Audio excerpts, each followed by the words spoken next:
ಒಬ್ರು ಸಾಕಾಗಿರ್ಲಿಲ್ವಾ? ಅಂದ್ರೆ ಗೊತ್ತಾಗಿಲ್ಲ ಅಣ್ಣ. ನಾವು ಯಾವಾಗಲೂ ಅಡ್ಡದಾರಿಯಲ್ಲಿ ಇಟ್ಬಿಟ್ಟು ಹೋಗ್ತಾ ಇರ್ತೀವಿ. ಅಲ್ಲಿ ನೋಡ್ರಿ ಅಲ್ಲಿ ಬಸ್ ಹಚ್ಚಿ ಕೂತ್ಕೊಳ್ಳ.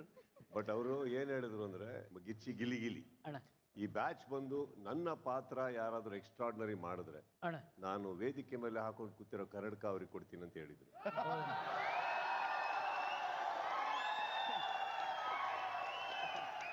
ಅವರು ನಮ್ಮ ಕಂಟೆಸ್ಟೆಂಟ್ ಏನು ಇಲ್ಲ ಅಂದ್ರೂ ನಮಗೆ ಒಂದೊಂದು ನಮ್ಮ ಬಿಗ್ ಬಾಸ್ ಒಂದೊಂದು ರೀಲಿಗೆ 11 ಮಿಲಿಯನ್ ವ್ಯೂಸ್ ಅವ್ರು ನಮಗೆ ಕೊಟ್ಟಿದ್ದಾರೆ.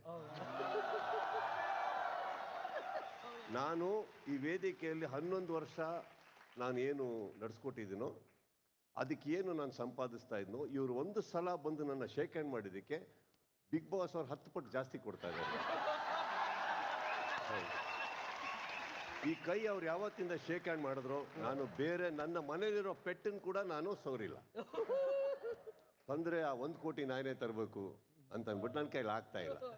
ಬಟ್ ಒಂದಂತೂ ಹೇಳ್ಬಲ್ಲ, ಈ ವೇದಿಕೆಗೆ ಬಂದು ಹೋದಾಗಿಂದ ಒಂದಂತೂ ಅರ್ಥ ಆಯ್ತು, ಆ ಮನುಷ್ಯ ತುಂಬಾ ಕೊಡ್ತಾರೆ. ಏನ್ ಕೊಡ್ತಾರೆ ಬೇರೆ ಕೊಡ್ತಾ ಇರ್ತಾರೆ. ನೀವೇ ಹೋಗಿ ತಗೊಂತೀರಾ. ಅಂಡ್ ಇನ್ನೊಂದು ಅವ್ರು ಹೇಳಿದ್ರು ಇವತ್ತೇ ತಗೊಂಡಿದ್ರು ಅಂತ ಅರ್ಥ ಏನಂದ್ರೆ ತುಂಬಾ ಯೂಸ್ಡ್ ಅಲ್ಲ, ಹೊಸದ್ ಕೊಡ್ತಾ ಇದ್ದೀನಿ ಅಂತ. ಇದು ಇಷ್ಟ ಬಿತ್ತು ತಗೊಂಡಿ, ಈ ಸೈಜ್ ಸಿಗದೇ ಇಲ್ಲ ಸರ್, ಅಗಲ ಇರೋದು ಸಿಗದೇ ಇಲ್ಲ. ಇದು ಅಪರೂಪಕ್ಕೆ ಸಿಕ್ಕಿದೆ. ಏನ್ ಕೊಡ್ತೀನಿ ನೀವು?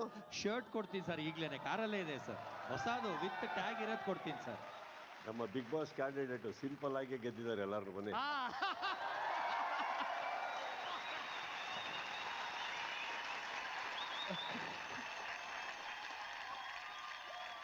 ಲವ್ ಯು ಸರ್ ಅಂತೆ